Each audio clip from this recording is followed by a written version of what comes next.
तो dear students, हमने channel शुरू किया था अब से लगभग 2 साल पहले, लेकिन कुछ कारणों की वजह से बीच में हम वीडियो नहीं डाल पाए, बीच में वीडियो आनी बंद हो गई थी। लेकिन हम दोबारा से इस चैनल को कंटिन्यू करने जा रहे हैं और इस चैनल पर हम तुम्हें 12th के फिजिक्स के और केमिस्ट्री के दोनों के अनसोल्ड पेपर सोल्व कराएंगे, जो तुम्हारे बोर्ड एग्जाम आ रहे हैं और अनसोल्ड सोल्व करना उसके लिए बहुत ज़रूरी है। तो उसी अनसोल्ड को सोल्व कराते हुए इनमें पहला पेपर सोल्व कराते हैं, ठीक है। अगर आप चाहें तो ये वाला अनसोल्ड ले सकते हैं। इसका पहला पेपर है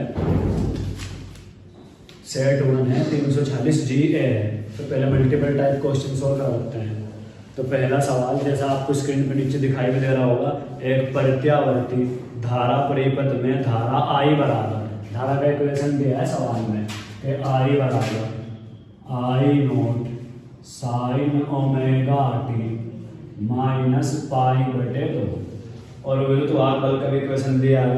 ये बोल रहा है कि परिपथ के सिरों के बीच प्रत्यावर्ती विभव या विद्युत बल E बराबर A0 साइन ओमेगा टी, और ये कह रहा है कि परिपथ में वे यानी खर्च शक्ति होगी, P पूछ रहा है बच्चों।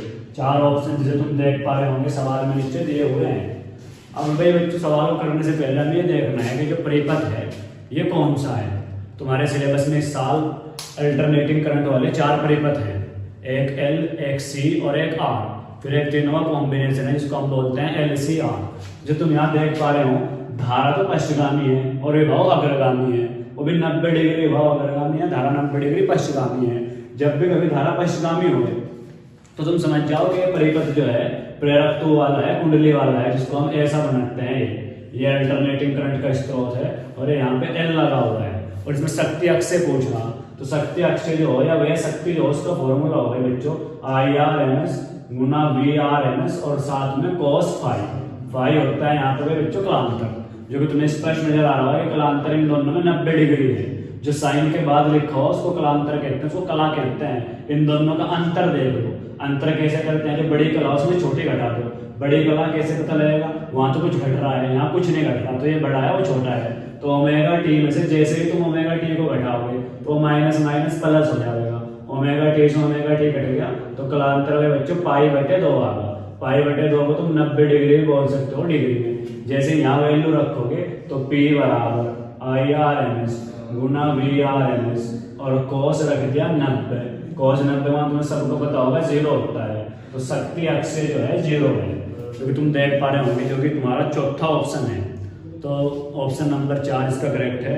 इसके बाद अगले बहु विकल्प में ये बोल रहा है बच्चों कि 0 केल्विन ताप, 0 केल्विन ताप को हम परम शून्य ताप बोल देते हैं। तो ये बोल रहा है कि परम शून्य ताप यानी 0 केल्विन या कहें माइनस में 273 डिग्री सेल्सियस, बहुत लो टेम्परेचर है भाई बच्चों। ये बोल रहा है कि एक शुद्ध अर्धचालक होता है, 4 ऑप्शन दे रखे। तो अगर तुमने पढ़ा है फिजिक्स सेकंड का लास्ट चैप्टर PN संधिड अर्धचालक युक्तियां, तो उसमें हमने तुम्हें बताया था कि भाई अर्धचालकों में ऊर्जा बैंड होते हैं। चालकों में ऊर्जा बैंड के आधार पर हमने तुमको बताया था कि जो अर्धचालक होता है उसका जो चालन बैंड हो वो आंशिक रूप से भरा हुआ हो और जो संयोजी बैंड हो वो भी आंशिक रूप से भरा हुआ होता है।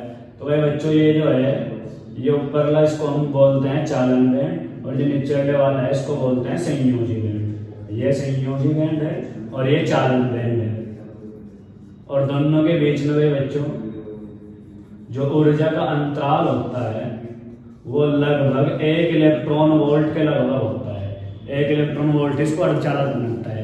जैसे तुम टेम्परेचर बढ़ाओगे तो यहाँ के इलेक्ट्रॉन चालन बैंड में जाते हैं, जिससे चालकता बढ़ती है, और जैसे तुम टेम्परेचर घटाना शुरू करोगे तो वहाँ के चालन बैंड के इलेक्ट्रॉन संयोजी बैंड में आने लग जाएंगे। और ये टेम्परेचर इतना कम है भाई बच्चों, घटते घटते 0 केल्विन पर पहुंचा दिया तो यहाँ के सारे इलेक्ट्रॉन यहाँ आ जाएंगे। वहाँ पे कोई भी इलेक्ट्रॉन धारा प्रवाह के करने के लिए बचने का ही नहीं, और अगर इलेक्ट्रॉन ही ना बचे तो धारा का प्रवाह कैसे होगा। तो भाई बच्चों जब भी कभी हम 0 केल्विन की बात करें तो जो अर्धचालक होता है वो अचालक बन जाता है, और अचालक को हम विद्युत रोधी और बोल सकते हैं। तो जैसा तुम देख पा रहे हो सवाल में ऑप्शन नंबर इसका भी 4th ही सही है।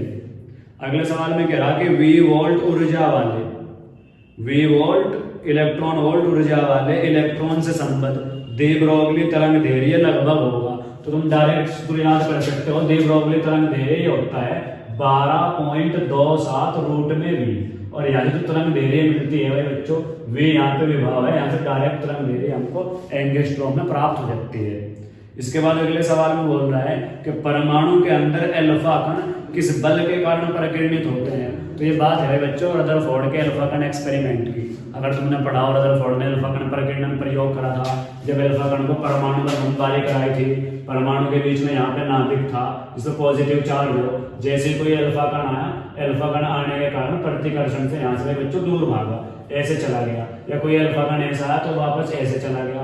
अब ये पूछ रहा है कि जो अल्फा कण परिकीर्णित हो रहा किस बल के कारण परिकीर्णित हो रहा, तो इस पे भी पॉजिटिव चार्ज है, नाभिक पे भी पॉजिटिव चार्ज है, इस बल को विद्युत बल बोलते हैं जो आवेश के कारण लगे।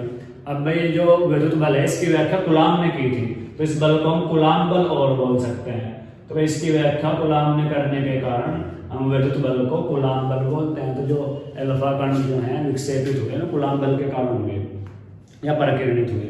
अगला सवाल जो है बच्चों उसमें बोल रहा है कि विद्युत चुंबकीय विकिरण स्पेक्ट्रम में आवर्ती का विकिरण आवर्ती का प्रास क्या होता है। आवर्ती का प्रास पूछ रहा है। अब आवर्ती का प्रास अगर तुम याद कर लोगे तो अच्छा रहेगा, नॉर्मली लिखवा दिया जाता है। अगर तुम्हें नहीं भी याद है तो भाई रेडियो तरंगे हैं, अवरक्त तरंग हैं, तो अवरक्त तरंगों का होता है 3 × 10⁻12 हर्ट्ज से 3 × 10⁻14 हर्ट्ज, यह होता है आवर्ती का प्रास अवरक्त तरंगों की।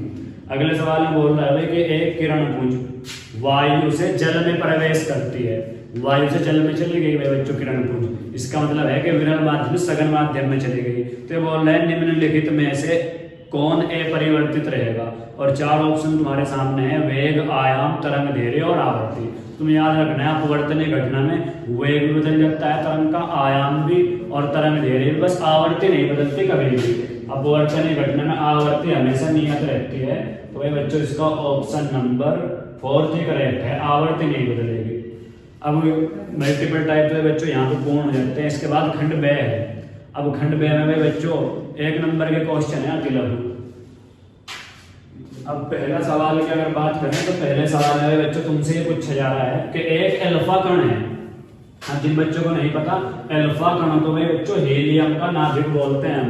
हीलियम जो कि होता है 2He4, ये जो 2He4 है, अगर बात करें इसकी तो भाई बच्चों इसमें 2 तो इलेक्ट्रॉन है जो कि यहाँ पे कक्षा में है, और नाभिक के अंदर में बच्चों 2 प्रोटॉन और 2 न्यूट्रॉन है।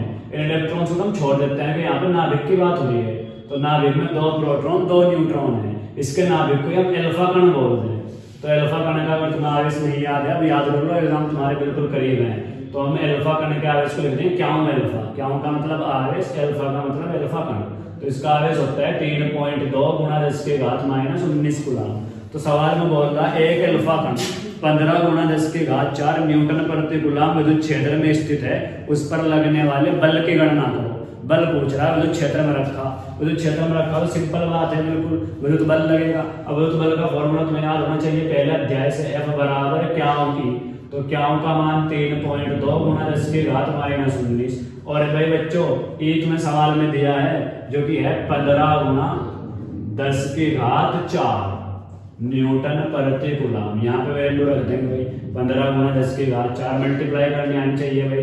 तो भाई बच्चों जैसे मल्टीप्लाई करोगे तो इतना आ जाएगा, दशमलव ये लग गया यहाँ पे, घात बच गए बच्चों -15, और मात्रक बल का तो पता होना चाहिए न्यूटन होता है। 19 थी माइनस की प्लस के 4 थे, माइनस की 15 बच गई घात। इसके बाद अगले सवाल में कह रहा विद्युत फ्लक्स से क्या हास्य है, इसका मात्रक लिखिए।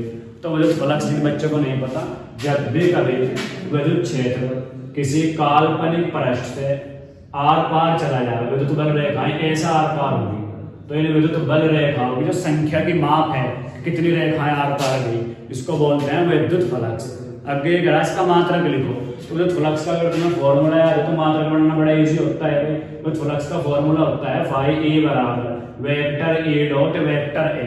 अब E का मात्रक है बच्चों न्यूटन प्रति कूलाम होता है, और क्षेत्रफल का मात्रक मीटर स्क्वायर। तो फ्लक्स का मात्रक हो जाएगा न्यूटन मीटर स्क्वायर प्रति कूलाम। यह एक मात्रक और संभाव है, तो देखो ध्यान से कैसे संभाव है। फिर से लिखा vector E dot vector A। E का एक मात्रक वोल्ट प्रति मीटर होता है, और क्षेत्रफल मीटर स्क्वायर। 1 मीटर से मीटर कैंसिल हुआ तो मात्रक आया वोल्ट मीटर। तो विद्युत फ्लक्स के 2 मात्रक हों, न्यूटन मीटर स्क्वायर प्रति कूलम, और दूसरा हो सकता है वोल्ट प्रति मीटर। दोनों संभव है, याद कर लेना। अगले सवाल में बोल रहा है बच्चों कि दी ब्रोगली तरंग दैर्घ्य को गतिज ऊर्जा के पदों में व्यक्त करो। केवल फॉर्मूला पूछ रहा, दी ब्रोगली तरंग दैर्घ्य गतिज ऊर्जा के पदों में तुम्हें याद कर लेना है, जो कि होता है लैम्डा बराबर h अपॉन अंडर रूट में 2m के गतिज ऊर्जा होती है लैम्डा तरंग दैर्घ्य, h प्लांक नियतांक जिनको वैल्यू नहीं याद है 6.6 गुणा 10 की घात माइनस 34 जूल सेकंड होती है h की वैल्यू, प्लांक स्थिरांक बोलते हैं इसको। अगले सवाल में बच्चे ने कहा कि एक उत्तल लेंस है और उसके प्रत्येक वक्र तल की त्रिज्या 20 सेंटीमीटर है तथा लेंस के माध्यम का अपवर्तनांक 1.5 है। यदि लेंस को निम्नलिखित चित्र में ए बी के अनुदिश काट दिया जाए तो प्रत्येक नए लेंस की फोकस दूरी क्या होगी। तो ध्यान से देखो, तुम्हें सॉल्व कराते हैं भाई कैसे होगा सवाल। लेंस दिया हुआ है सवाल में, उत्तल लेंस बता रहा है और वही बच्चों ये बोल रहा कि इस लेंस को हमने ए बी के अनुदिश काट दिया ऐसा। तो पहली बात तुम्हें याद रखनी है, अगर हमने लेंस को ऐसे काटा तो इसको हम बोलते हैं कि ऊर्ध्वाधर काट दिया। ऊर्ध्वाधर काटने में जो नए लेंस बने उनकी फोकस दूरी बच्चों 2 गुनी होती है। या कोई लेंस था हमारे पास उत्तल ऐसा, हमने इसको ऐसे काट दिया भाई, मान लीजिए सी डी के अनुदिश काट दिया, इसको बोलते हैं अक्षैतिज। अगर अक्षैतिज काटोगे तो बच्चों फोकस दूरी ए पर प्रभावित रहेगी। जैसे इसको काटने के बाद ऐसे 2 पार्ट बन जाएंगे लेंस के, तो जितनी फोकस दूरी पहले लेंस की होगी अब भी उतनी ही रहेगी, ए पर प्रभावित होगी। बस चेंज जो आता है वो प्रतिबिंब में आ जाए, प्रतिबिंब की तीव्रता पहले से कम हो जाएगा, चमक घट जाएगा प्रतिबिंब की। लेकिन अगर ऐसे कटेंगे तो फोकस दूरी दोगुनी हो जाएगी। अब पहले तो मैं बताऊं चाहिए लेंस की फोकस दूरी कितनी है। तो सवाल में उसने लेंस की वक्र त्रिज्या है 20 पृष्ठ की और इस पृष्ठ की, और उत्तल लेंस बोल रहा दोनों 20 सेंटीमीटर दी, R1 और R2 दोनों 20-20 सेंटीमीटर बताई गई। तो वही बच्चों तुम्हें पता होना चाहिए कि एक को प्लस की है और एक को माइनस की। R1 पर तो ये बच्चों R1 पॉजिटिव होता है और R2 नेगेटिव होता है अगर हमारे पास हो उत्तल लेंस। तुम्हें याद रखना पड़ेगा किसके टाइम पर हम कैसा लेंगे। मान लो उत्तल लेंस होता हमारे पास तो R1 नेगेटिव हो जाता है, R2 पॉजिटिव हो जाता है। निशान तुम्हें साइन कन्वेंशन आनी चाहिए। तो लेंस को ऐसे काट दे तो इसकी फोकस दूरी याद करते हैं लेंस मेंबर फॉर्मूले से, जो कि होता है भाई बच्चों NL अपॉन NM और माइनस में भाई बच्चों 1 और 1 upon R1 minus 1 upon R2। अगर वे किसी माध्यम का जिक्र आवे तो nm को रख देगा, डायरेक्ट तुम यहाँ पे n-1 भी बोल सको। जिस सवाल में किसी माध्यम का कोई जिक्र नहीं है तो n-1 भी लिख कर वो न्यूमेरिकल सॉल्व हो जाएगा। लेकिन पूरा फॉर्मूला याद रखोगे तो अच्छा है। जहाँ पे माध्यम कुछ नहीं होता जाता वहाँ वायु मान लेगा और वायु का अपवर्तनांक 1 होता है। NL का मान सवाल में दिया, लेंस का अपवर्तनांक 1.5 है। लेंस के अपवर्तनांक को NL से प्रदर्शित करेंगे, n अपवर्तनांक L लेंस 1.5 दिया, बटे में हमने 1 रख दिया -1 1 अपॉन R1 का मान 20 है, माइनस माइनस फिर प्लस 1 अपॉन 20, तो बटे में x तो कुछ होता नहीं। जैसे तुम घटाओगे 1.5 में 7 तो 0.5 बचेगा, 1 को जोड़ोगे तो 2 अपॉन 20। अब जैसे मल्टीप्लाई करोगे अंतर तो ये बच्चों 1 अपॉन 20। जैसे हमने इसको ऐसे उल्टा किया तो ये बराबर 20 सेंटीमीटर आ गई फोकस दूरी काटने से पहले। अब काटने के बाद पूछ रहा फोकस दूरी कितनी होगी, तो हम तुम्हें ये बताते हैं अगर ऐसे कटेंगे तो फोकस दूरी दुगनी हो जाएगी। तो जो लेंस नए बनेंगे या ऐसे लिख देते हैं नए लेंसों की फोकस दूरी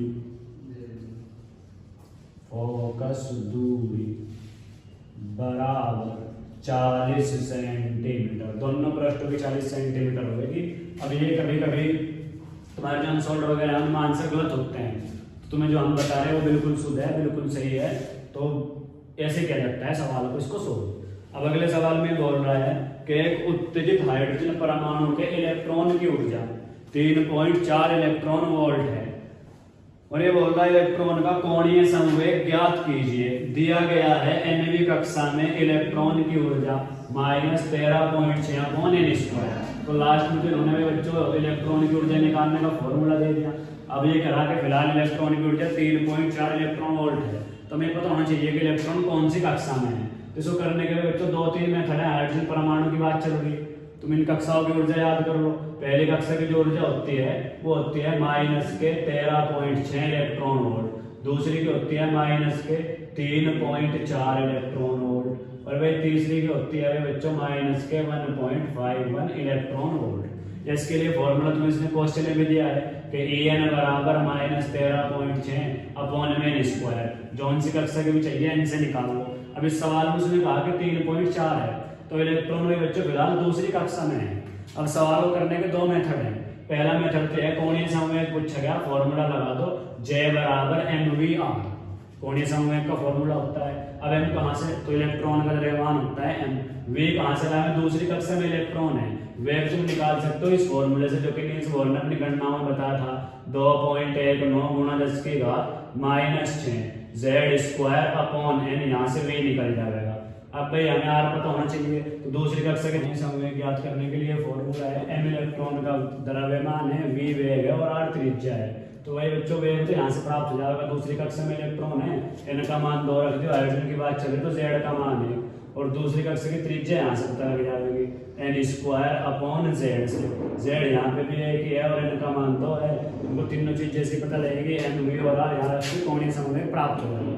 अगर तुमने बोहर की 3 परिकल्पनाएं पढ़ी हो तो बोहर अपनी पहली कल्पना में कहता है कि भाई जब भी कभी इलेक्ट्रॉन किसी भी परमाणु में घूमता है, परिक्रमा करता है ना, तो उसका जो कोणीय समवेग हो वो h/2π का पूर्ण गुणा जो, पूर्ण गुण यानी 2 गुना 3 गुना, यानी कि पूर्णांक का गुणा जो।